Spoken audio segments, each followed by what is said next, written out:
Hello guys, welcome back to a new video. I hope you guys are doing well. Today I am going to paint one of my favorite subject matters of painting, which are flowers. The flowers which I picked up for painting today is a yellow rose, which I am going to paint in watercolors. I hope you will enjoy the video and we will learn something new out of it. Now at this stage you can see that as usual I am just trying to draw the flower in a quite detailed manner. I know it's kind of awkward for a watercolor painting, but that's how I just like to work.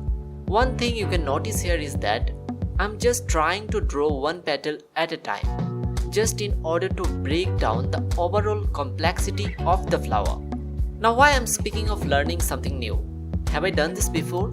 Yes, I have previously made a few flower paintings on my channel.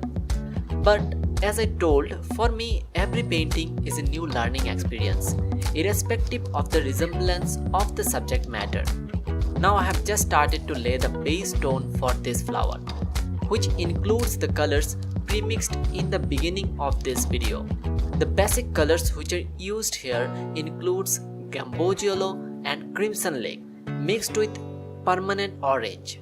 Now one thing that I just want to share with you guys is that understanding your subject is very important, and it's actually the first step of painting anything you like. Before starting any painting, it's very important to mark down the basic colors which are present in your subject. In this case, as it's a yellow rose, so obviously yellow is my go-to color for this painting. Now comes the question, which yellow? Is it warm, cool or what? So when I looked more precisely, I found that it's quite warm yellow, and thus it's matching with the tube of gamboge yellow sitting on my color box. So the process goes like this. Similarly, I have also marked some other colors in my reference image like crimson lake, a bit of purple, which I can prepare by mixing crimson and Prussian blue. And also there is a very light greenish tone on some areas due to casted shadows. So I also grabbed a bit of sap green on my palette. So that was the process for selecting the basic colors for this particular painting. Now this is the first layer of paint, so I have kept it very thin and consistent with more use of water and less pigment. This is very important in watercolor painting because in watercolor it's relatively easier to work from light to dark. So we gradually increase the pigmentation of our colors to match the desired tones with each subsequent layers. Now I am just defining the darker values in this flower, and I am working from top to bottom so that I don't mess the color underneath while working on a particular area. Because in watercolor, drying time of each layer plays a very vital role in the overall result of the painting. So keeping that in mind is very important. The color which I am using for this area here is permanent orange mixed with a bit of gamboge yellow in order to make a slightly darker yellowish tone. Another thing to notice here is that I'm just paying enough attention to my reference image in order to see the areas which I need to left alone in order to create the illusion of light and dark values. Otherwise it will look very flat and dimensionless. Now if you are just looking precisely, then you can see that how I am dragging the paint in order to create the smoothly blended effect on the colors. As you can see, I'm just using a clean wet brush in order to drag the color. So make sure the brush you are using is clean, otherwise any unwanted color may come into the scene, which is really not going to be cool. At this stage you can see that the flower has started to take its form. So we'll just continue in the similar fashion for the other petals as well.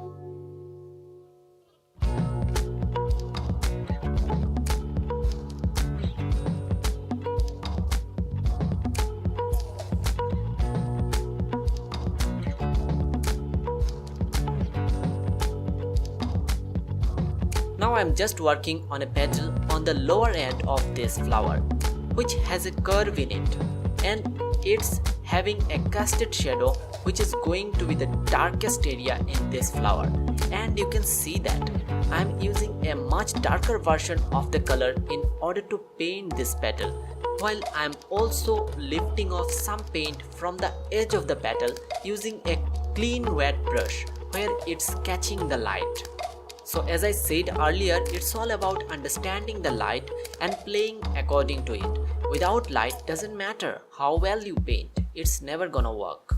I'm also painting the casted shadows on some other petals as well in the similar fashion, and it's actually creating a very good sense of visual contrast among the petals, which is making the overall flower look more three-dimensional and interesting.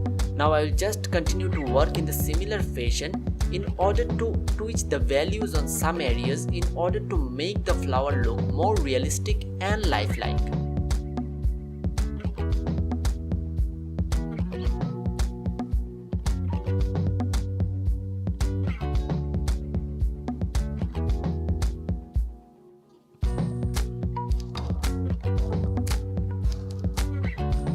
Now I'm just working on some areas to further define the darker areas. As in watercolor, we work in multiple layers to create a dark value rather than going all at once in a single layer. So you can see that I'm using the same mixture of permanent orange mixed with gamboge yellow in order to paint this area as well.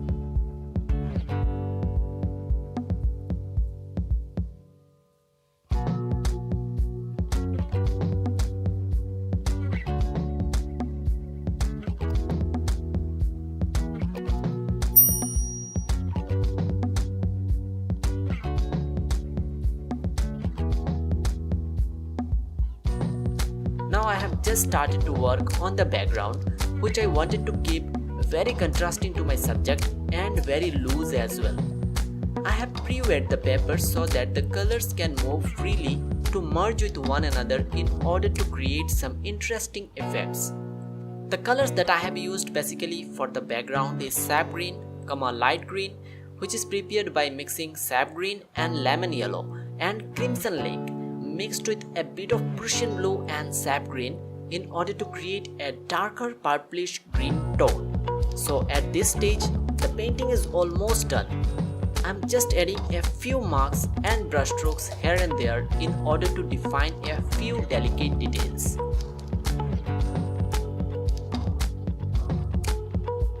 Here is the finished piece, guys. Hope you enjoyed the video. If you did, please like, comment and share, and also type the name of your favorite flower in the comment section. See you soon, guys. Till then, take care and happy painting. Hey guys, thanks a lot for watching. If you want to support my work, then please do like, comment and share my works, and also don't forget to subscribe to my channel and hit the bell icon, which is very important so that you get notified as soon as I post a new video.